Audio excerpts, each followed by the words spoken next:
Toji Fushiguro is one of the coolest characters in Jujutsu Kaisen as well as in recent shonen. Being unable to use curse technique but having one of the greatest physical abilities as well as one of the highest IQs, he was able to defeat the two strongest on his own. In this video, we're going to be discussing his abilities as well as his character. If you all enjoyed this video, don't forget to leave a like and subscribe, but only if you enjoy.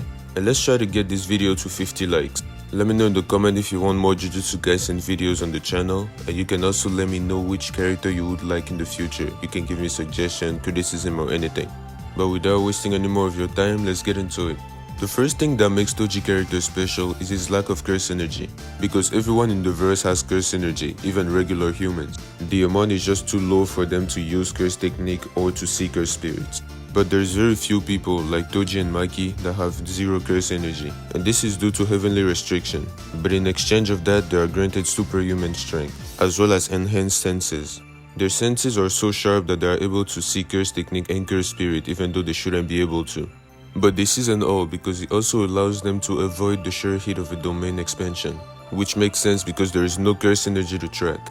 And this is a great asset because, as we've seen before, even Gojo's infinity does not matter.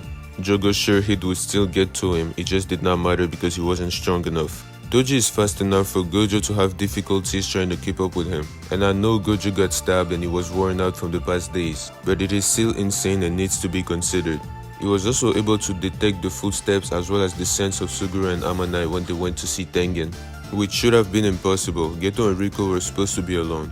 Toji describes himself as the invisible man, because it is impossible to detect him as long as he is unarmed. And by unarmed, I mean as long as he's not wielding a curse tool, because it's still impossible to sense him with regular weapons. Even though his physical abilities were a great help to him during that fight, the main factor was his brain, his IQ. While at first sight, Toji may strike you as a complete meathead that doesn't know or care about anything, like he doesn't even remember the name of his son.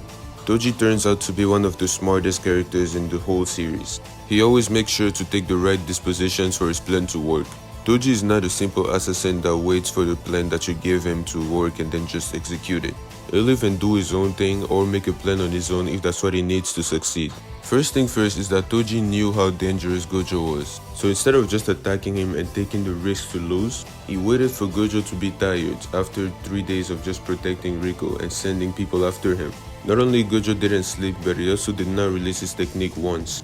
But if only tired Gojo wasn't enough, he still had to wait for him to think that he succeeded into saving her. And he did so by lifting the bounty himself, just so Gojo can relax on top of being tired as well. He then lets them get back into the school barrier, and whenever they think that nobody can approach, he will now stab Gojo in the back with a regular weapon, because approaching him with a curse tool would have revealed his presence. And he made sure to attack Gojo first instead of getting rid of Riko right away, because letting Gojo see him before doing any damage to him would have been fatal. Now after Amanai and the others went to Tengen, Gojo cleared the space around him for Toji to have no cover. Toji then proceeded to release a bunch of flyheads, just a whole bunch of curse spirits that are going to hinder Gojo's senses.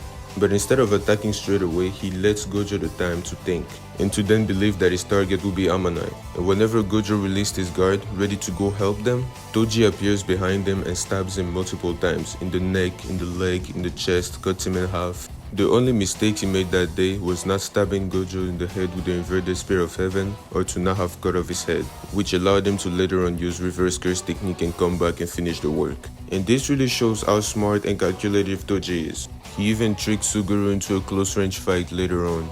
And close quarter combat being his specialty, Toji had no way to lose this fight. Now combining this intelligence with his weapon mastery and the craziest arsenal is one of the deadliest combos. The first tool and the main one that we see Toji use is the curse spirit called the inventory curse.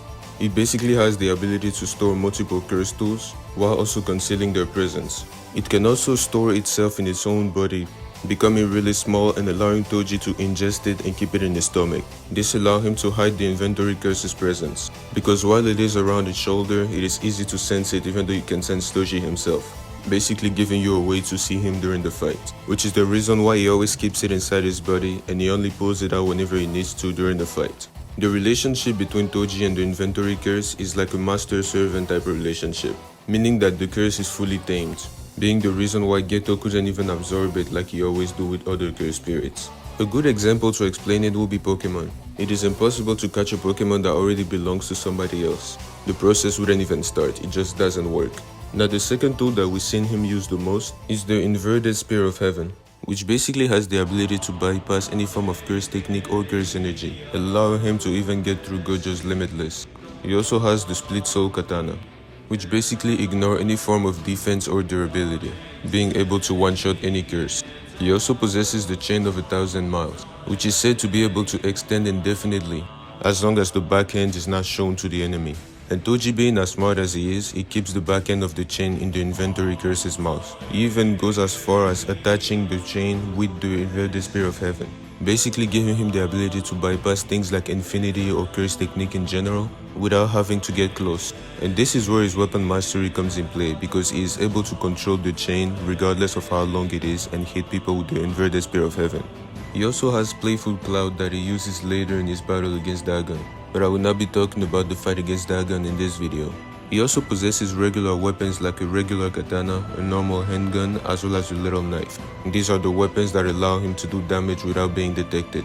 Also, to add to his intelligence, there's also the fact that he analyzed Geto's curse technique, and since he's a curse spirit user and not a Shikigami user, he doesn't know what will happen if he kills him.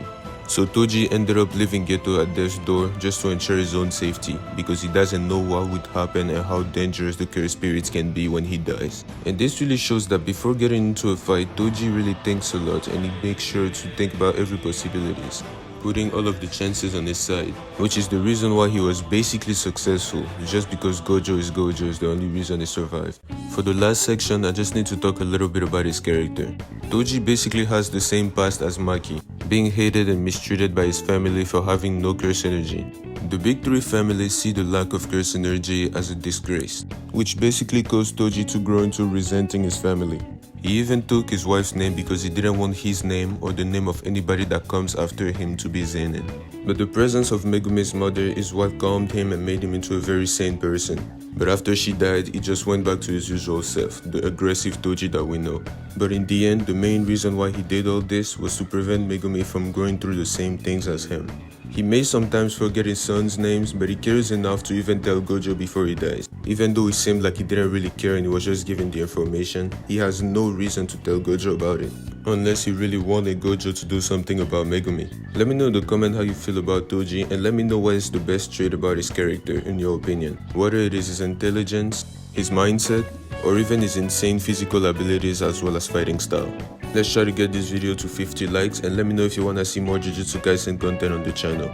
Don't forget to leave a like on this video as well as subscribe to the channel if you enjoy, but only if you enjoy the content. And just let me know for character suggestions or criticism. I hope you'll enjoy this video, and I will see you all next time. Peace.